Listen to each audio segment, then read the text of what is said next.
नमस्कार दोस्तों, मैं हूं राजेश। मेरी उम्र है 24 साल। राजेश सूर्यवंशी, ये बहुत बड़ा नाम था पूरे इलाहाबाद शहर में। जहां देखो मेरे फोटोज लगे हुए थे मोस्ट एलिजिबल बैचलर के नाम पे। मेरे पास पैसा, नाम, शोहरत, बड़ी बड़ी गाड़ियां, सब कुछ था। लड़कियों की कोई कमी नहीं थी, लेकिन शायद मुझे कुछ और चाहिए था। लेकिन मन कुछ अधूरा सा लगता था कि कुछ तो कमी है। जिंदगी में मैं उस कमी को हमेशा ढूंढता था, लेकिन पता नहीं क्यों मुझे रास्ता ही नहीं दिखाई देता था। कॉलेज का पहला दिन था।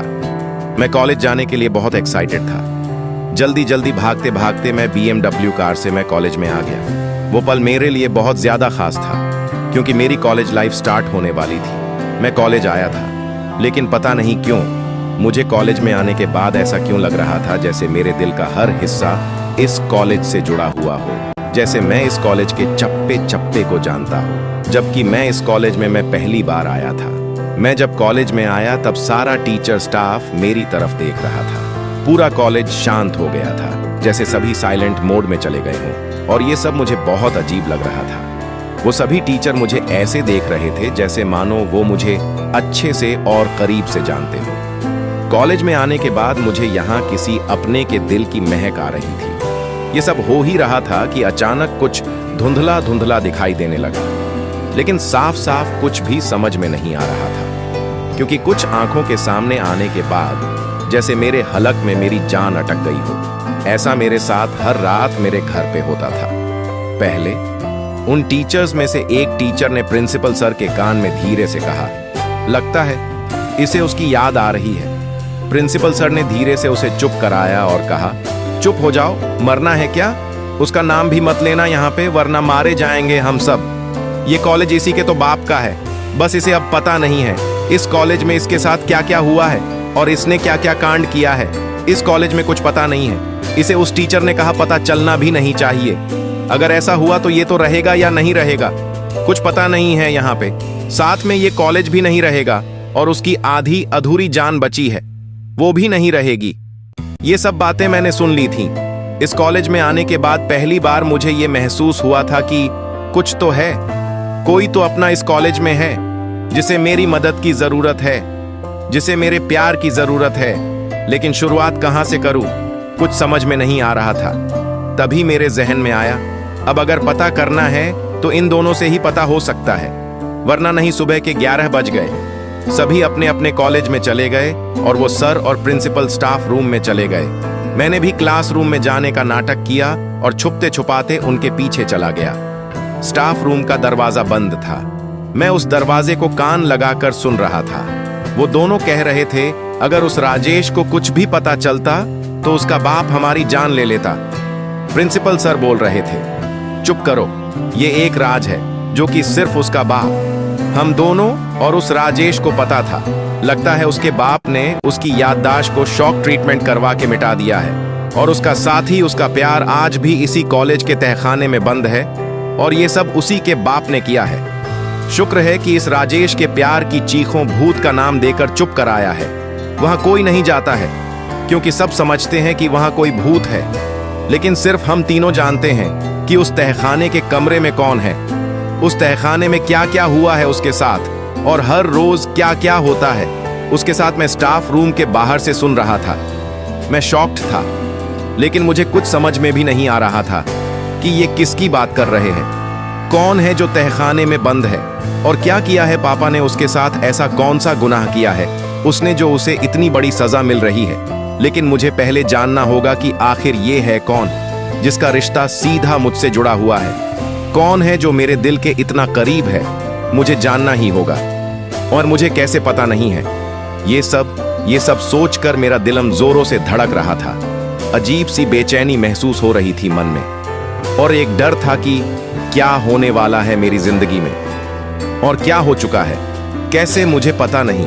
कुछ भी याद क्यों नहीं है मुझे, कुछ भी। इसलिए मुझे स्टाफ रूम में जाना होगा।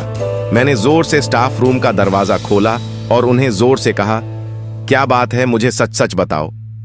मैंने टेबल से चाकू उठाया और गले पे रखा और कहा, अगर मुझे आपने सब कुछ सच सच नहीं बताया तो मैं खुद की जान ले लूंगा, और एक खत छोड़ूंगा जिसमें आप दोनों को मेरी जान का जिम्मेदार ठहराऊंगा। वो दोनों रोने लगे, गिड़गिड़ाने लगे और कहने लगे, अगर मैंने आपको सब कुछ बताया तो आपके पिताजी हमारी जान ले लेंगे। मैंने गुस्से से उन्हें कहा, अगर मुझे नहीं बताया तो उम्र कैद की सजा तो पक्की है, क्योंकि मेरी जान के दुश्मन मैं आप दोनों को ठहराऊंगा। और उसके बाद मेरे पिताजी आप दोनों का जो हाल करेंगे वो आप दोनों सोच सकते हैं। देखो क्या करना है, उम्र कैद या फिर मेरे पापा से थोड़ी देर की सजा।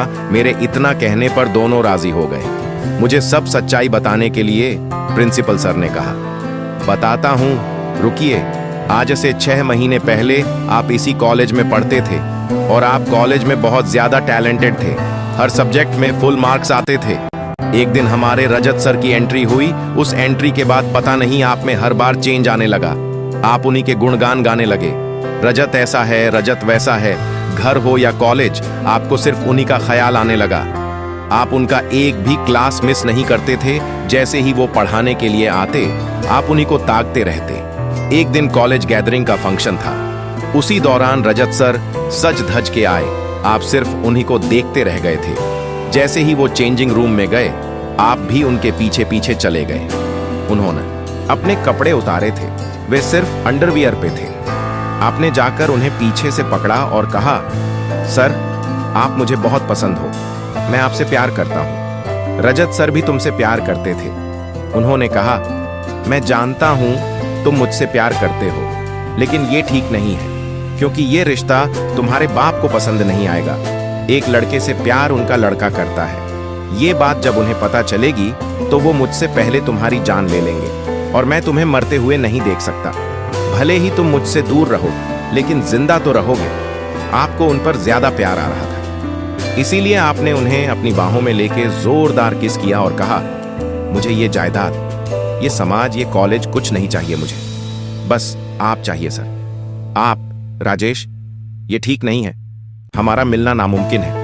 आप बार बार उन्हें अपने करीब लेते रहे और ये सब मैंने देखा, और मैंने आपके पिताजी को फोन किया और आपके पिताजी ने आप दोनों को रंगे हाथों पकड़ा। ये सब प्रिंसिपल बताते हुए मुझे सब याद आ रहा था। सर को पिताजी का घसीटते हुए ले जाना, रजत सर के मुंह में बड़ा सा बॉल ठूंसना, रजत सर का मेरी तरफ देख के मुस्कुराना, मेरा मेरे पिताजी से रोते हुए कहना, उन्हें छोड़ दो, रजत सर का कहना, हम शरीर से अलग हुए तो क्या हुआ, आत्मा तो एक ही है ना, हमारी हम जरूर मिलेंगे। क्या रजत सर और राजेश मिल पाएंगे? क्या राजेश के पिताजी को सजा मिलेगी? क्या राजेश तहखाने तक पहुंच जाएगा? क्या प्रिंसिपल राजेश के पिताजी को फोन करके सारी सच्चाई बता देगा? क्या होगा जब रजत आएगा राजेश के सामने? देखिए अगले पार्ट में।